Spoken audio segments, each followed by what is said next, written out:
Assalamu Walaikum. Hello friends, how are you?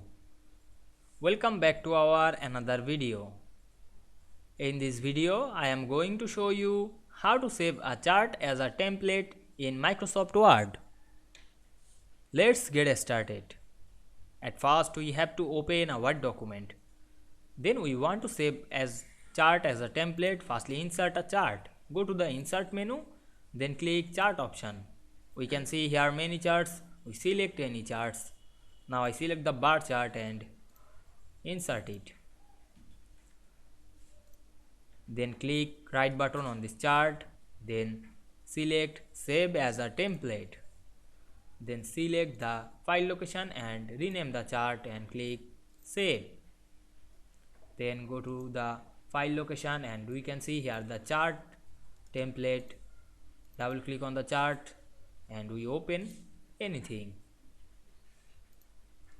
I hope you enjoyed the video. Please like, comment, share and subscribe my channel. Thanks for watching.